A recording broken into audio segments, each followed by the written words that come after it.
Since the beginning of Overwatch, we've seen one character in particular see the most playtime, where he has almost a 100% pick rate, and that's Lucio. And really, since the announcement of Sombra, I think we might see a large decrease in his level of play, and I think Sombra might be the character that has finally shattered this meta and broken it open completely for new possibilities. I feel like the top 3 picks of Zarya, Lucio, and Reinhardt are just going to be pushed aside now for other characters to finally step into the meta and actually prove their viability. Reinhardt's always been that character that can wedge his team into different places and actually gain good positioning when they're getting into team fights. Zarya has that utility to have one of the highest DPS in the game while protecting herself and her teammates, making her extremely tanky, obviously, because she's in the tank class. And Lucio is just one of the tankiest supports. He provides healing to himself and an AoE effect to his teammates, as well as a crucial speed boost to break choke points for his team. And Lucio is the character that I wanted to touch on the most in this video, is that I think he's going to be affected the most when it comes to this new meta change, because Sombra is going to be able to completely wipe out his sound barrier if she EMPs at the right time, which is something that makes him very viable because he's able to provide that extra meat shield for his team to take all that incoming damage that's going to be coming into a graviton surge. I've never necessarily thought that Lucio was an overpowered hero. I always just think that he never really had an adequate counter, like somebody to actually directly counter him. It's not that he's squishy or anything by that means, because he's actually a very tanky support hero, as I listed earlier, but it's just that his kit is so good that it's hard to ignore that. It's hard to not play with that on your team. And now that he has a character that can actually attack his kit, it's something that's really going to knock him down a couple pegs, and I think this is a good idea. Now, I don't want to remove Lucio from the meta completely. I think he's a fantastic hero. He's my second favorite hero to play, but really, he's so good that it's time that we give the other supports a chance. Maybe other support combinations where you have like Ana Mercy, or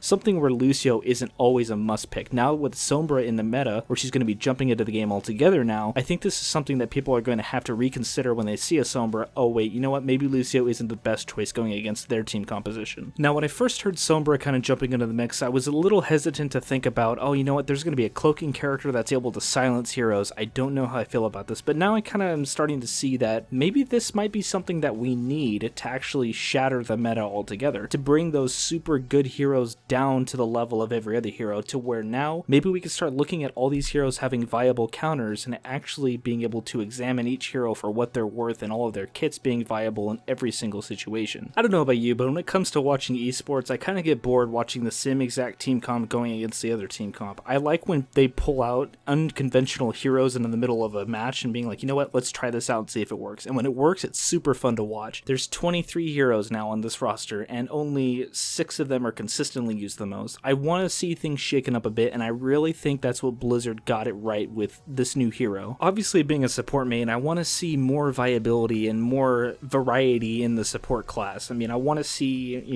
different heroes getting paired up with each other to support the team altogether. I mean, when I go and watch the esports and professional scene, it's kind of lame when I just see Ana and Lucio all the time, or before that, Lucio and Zenyatta, and then before that, Lucio and Mercy. It's like, you know what? I want to see all these characters mixed up together, and I want to see them all work on an equal footing. Much like I feel like in my competitive games, I see different support heroes get mixed up together, and it's super fun. I mean, especially because I'm playing, and I'm only on the diamond level. I want to see this on the professional scene. I want Blizzard to work at making all these heroes viable in all these situations in their intended roles, because I don't want like a Torbjorn on a fence or a Symmetra on a fence or anything like that. I want them to be good at their respective roles. I want them to be viable options when teams go into the spawn room to say, you know what, let's try to shake it up, let's throw this at them. Have them throw those curveball heroes out there, and they're not going to see this coming. It's kind of like those builds in StarCraft where they're viable, but they're curveballs. You throw it at them when they're not expecting it. And just so I don't see the same exact heroes fighting the other same heroes, give or take different DPSs, but the tanks and the supports are always going to be consistently the same. Shake it up. And I think Blizzard really got it right with throwing Sombra into the mix, because now teams don't know when Sombra's going to be pulled out and when they're going to be used in a match. So they really got to play for a new character to think, well, now there's an extra counter to counter all of these good heroes. What are we going to do about it? So in essence, I think Sombra is exactly what we need to take these super good heroes and bring them down a notch, to finally put them on the level of every other hero, to now all of this viability is opened up and all these different team compositions can be looked at, not just on the professional scene, but also in the casual scene as well. Alright guys, that's going to wrap it up for me. I'm Yogurt. Thank you for watching. Let me know what you think down in the comments below with the arrival of Sombra, and what do you think this means for heroes like Lucio, Reinhardt, and Zarya? Do you think it's really going to change the meta up a lot to where now we're going to see completely different team compositions? Let me know down below. Until next time, take care guys.